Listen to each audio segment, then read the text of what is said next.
Hello everyone, मेरा नाम है विष्णु दत्त और आज के इस सेशन में मैं आप सभी का वेलकम करता हूं। सेशन शुरू करने से पहले आप लोगों के साथ अपना एक एक्सपीरियंस शेयर करूंगा।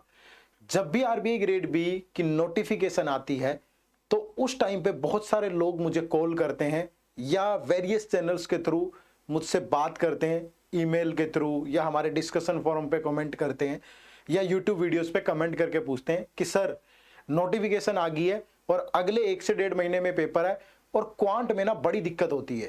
क्वांट में सिर्फ वो 2 से 3 टॉपिक बता दो जिनको मैं पढ़ करके बस कट ऑफ निकाल लूं। सिर्फ अगर कट ऑफ निकल गई, फेज 2 मेरा बहुत अच्छा है, सिर्फ क्वांट की कट ऑफ निकल गई तो मेरा फेज 1 निकल जाएगा और मेरे बहुत अच्छे चांसेस हैं इस पेपर में क्वालिफाई करने के। लेकिन उनमें से most of the student fail हो जाते हैं। जानते हैं क्यों? क्योंकि आरबीआई ग्रेड बी एक डिफरेंट टाइप का एग्जाम है। सिर्फ 2 या 3 टॉपिक्स पे रिलाई करके आप एग्जाम में नहीं जा सकते। तो आज की इस वीडियो में मैं आपको बताऊंगा कि आपको क्वांट के अंदर आपका कंप्लीट सिलेबस क्या होता है और कौन से वो 6 से 7 इंपॉर्टेंट टॉपिक हैं जिनको आपको पढ़ना है और पढ़ते हुए किन चीजों का ध्यान रखना है। कि टॉपिक बेशक से मैं कम बताऊं लेकिन आपको उनको किस तरीके से पढ़ना है, कितना उनको टाइम देना है, ये आपके लिए बहुत इंपॉर्टेंट है। तो वीडियो के एंड तक बने रहिएगा, बहुत अच्छी इंफॉर्मेशन इस वीडियो के थ्रू आपको मिलने वाली है। शुरू करते हैं। सबसे पहले एग्जाम के पैटर्न को समझना जरूरी है और यहां पे मैंने पिछले 7-6 सालों की कट ऑफ्स रखी हैं आपके सामने, क्योंकि इस पेपर के अंदर फेज 1 में क्वांट के जो टोटल क्वेश्चन पूछे जाते हैं वो 30 होते हैं और 30 क्वेश्चन 30 मार्क्स के होते हैं। लेकिन जो सबसे बड़ा यहां पे टास्क है एक बच्चे के लिए वो सेक्शनल टाइमिंग है कि आपको 25 मिनट में 30 क्वेश्चंस को देखना होता है, सोल्व करना होता है और फिर अच्छा स्कोर करना होता है। तो टारगेट स्कोर अगर हमें निर्धारित करना है कि मिनिमम इतना स्कोर हमारे पास होना ही चाहिए तो हम सेफर साइड पे होंगे, उसके लिए यह डाटा आपके लिए जरूरी है। स्टार्टिंग फ्रॉम 2017 से लेकर 2023 तक कि इसकी सेक्शनल कट ऑफ कितनी गई वो आपको पता हो।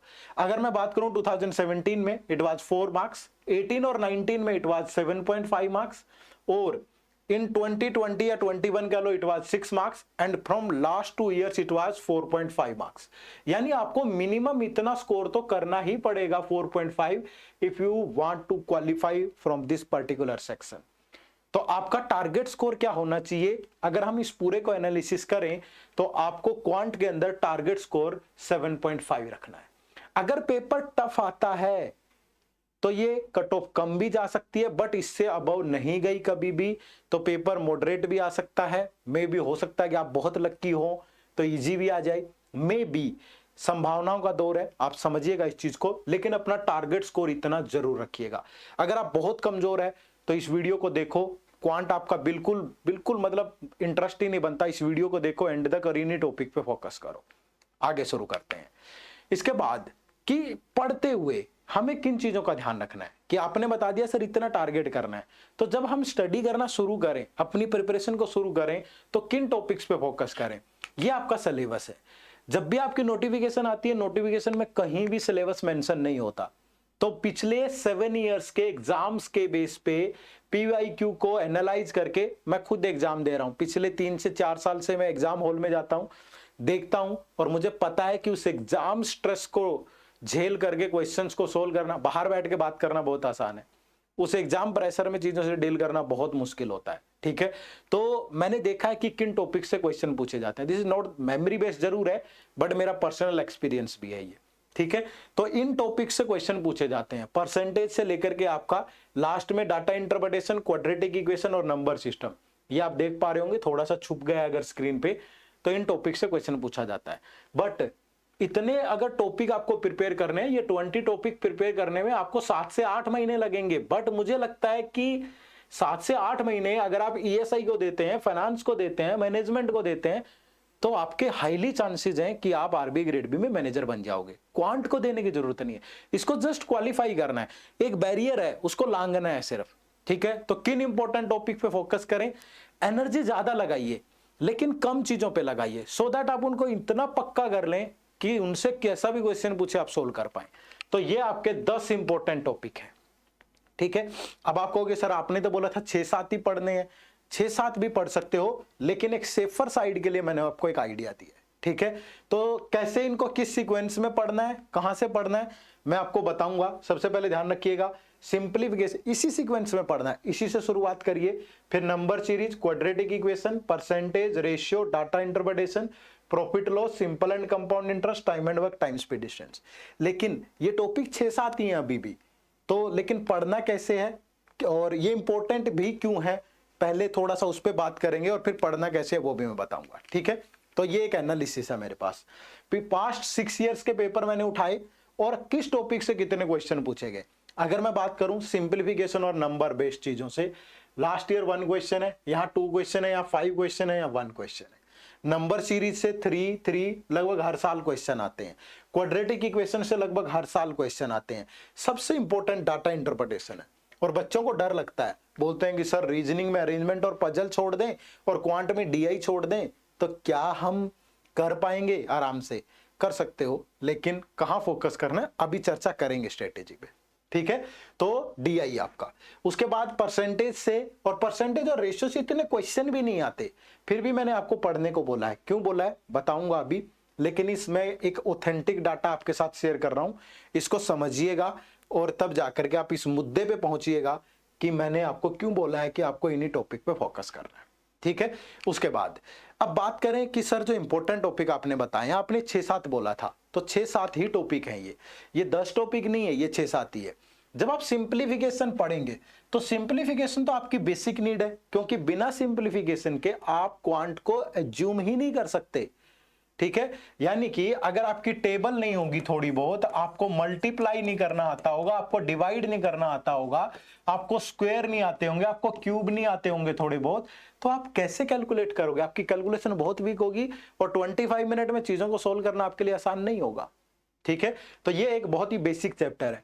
उसके बाद अगर आप ये कर लेते हो तो फिर आपको नंबर सीरीज में ज्यादा दिक्कत नहीं आएगी, क्योंकि नंबर सीरीज पूरा लॉजिक्स का खेल है और लॉजिक किस पे बनते हैं, कैलकुलेशन पे बेस्ड होते हैं। ठीक है, उसके बाद आपको क्वाड्रेटिक इक्वेशन पढ़ना है। क्वाड्रेटिक इक्वेशन में आपको रूट्स निकालने होते हैं, या थोड़ा सा बेसिक से हटके सवाल पूछने लगा है न्यू पैटर्न वाले, उसमें आपकी सिंप्लीफिकेशन काम आएगी। ठीक है, उसके बाद ये 2 टॉपिक आपको परसेंटेज और रेशियो, इनका सिर्फ बेसिक पार्ट पढ़ना है। आप इनमें नंबर ऑफ टाइप्स मत ढूंढिए। हम क्या करते हैं, कोई भी बुक उठाएंगे 10 टाइप के क्वेश्चन देंगे, आपके किसी काम के नहीं है, क्योंकि ये 2 ऐसे बेसिक चैप्टर हैं जिनका यूज होगा अदर चैप्टर्स में। परसेंटेज में आपको सिर्फ परसेंटेज कैलकुलेट करना आना चाहिए, किसी नंबर का 75% कैसे लेंगे, 38% कैसे लेंगे, 42% कैसे कैलकुलेट करेंगे, जस्ट इतना सा पता हो आपको। ठीक है, रेशियो के अंदर आपको फॉर्मेशन ऑफ रेशियो आनी चाहिए, सिंपल फॉर्मेशन ऑफ रेशियो। ठीक है, कि कैसे रेशियो को फॉर्मेट करते हैं, बस। उसके बाद फिर आपका असली काम यहां से शुरू होगा। डीआई जरूर पढ़िए। डीआई 3 टाइप के होते हैं, एक आपका बेसिक डीआई होता है, ठीक है, एक आपका अरिथमेटिक पे बेस्ड डीआई होता है, अरिथमेटिक पे बेस्ड, और एक आपका कैसलेट डीआई होता है ना। तो इस बेसिक डीआई के अंदर पाई चार्ट है, लाइन ग्राफ है, बार ग्राफ है, ठीक है, मिक्स ग्राफ है या टेबल ग्राफ है। और हमेशा जो आरबीआई में क्वेश्चन आता है 2 फिगर को मिला के आएगा, एक पाई चार्ट दे दिया, एक टेबल में कुछ डाटा दे दिया, फिर उस पर 5 क्वेश्चन होंगे, लेंदी होगा, कैलकुलेशन बहुत होंगी। ठीक है, तो इसलिए अगर आप इस सीक्वेंस में पढ़ेंगे, यहां से शुरू करेंगे तो यहां आके कहानी आसान हो जाएगी आपकी। फिर अर्थमेटिक बेस्ड डीआई होगा। अर्थमेटिक में प्रॉफिट एंड लॉस पे डीआई हो सकता है, इंटरेस्ट पे हो सकता है, टाइम एंड वर्क पे हो सकता है, टाइम एंड, यानी कि जब आप इन टॉपिक्स को पढ़ेंगे 7, 8, 9, 10 को, तो आपको इन पे data sufficiency, statement based question, new pattern वाले क्वेश्चन, ध्यान रखिएगा, डाटा इंटरप्रिटेशन बहुत नहीं पढ़ना, आपका बेसिक हो, उसके बाद प्रैक्टिस करो। इनमें बेसिक प्रॉफिट एंड लॉस के अंदर डिस्काउंट का कंसेप्ट क्या होता है, ठीक है, प्रॉफिट या लॉस किस पे कैलकुलेट, सिंपल आना चाहिए, लेकिन प्रैक्टिस करो उस पे बेस्ड डीआई, उस पे based statement based question, statement based question, और उस पे बेस्ड क्या, डाटा सफिशिएंसी या कुछ भी, मतलब quantity comparison, new pattern based question. ठीक है, तो इन 4 टॉपिक में बस यही पढ़ना है, तो इसी सीक्वेंस में पढ़ना है। तो 1, 2, 3 टॉपिक निकाल दिए तो 7 ही टॉपिक तो बच गए भाई। ये तो बेसिक है, ये तो पढ़ना ही पड़ेगा आपको, इसके बिना तो क्वांट को आप सोच ही नहीं सकते। तो इस सीक्वेंस में आपको पढ़ना है ना। अगर आप इस सीक्वेंस में और इस तरीके से पढ़ेंगे तो आप बेहतर तरीके से इनको कवर कर पाएंगे। तो टॉपिक कम है, लेकिन उनको टाइम दो, बहुत अच्छा टाइम दो। ठीक है, ज्यादा से ज्यादा प्रैक्टिस करो, और प्रैक्टिस क्या करना है ये मैंने आपको बता दिया है। ठीक है, बहुत अच्छे से कम 100 क्वेश्चन हर टॉपिक पे सॉल्व करो, इन्हीं पे फालतू मेंसुरेशन प्रोबेबिलिटी ये सब छोड़ दो आरबीआई के नजरिए से, क्योंकि आपका पेपर टफ आया तो आपको 4.5 अगर कट ऑफ जा रही है, इतना पढ़ के आप इजीली डबल डिजिट में स्कोर कर लेंगे, इजीली। ठीक है, ज्यादा पढ़ो, लिमिटेड, मतलब ज्यादा पढ़ो लेकिन लिमिटेड टॉपिक पढ़ो।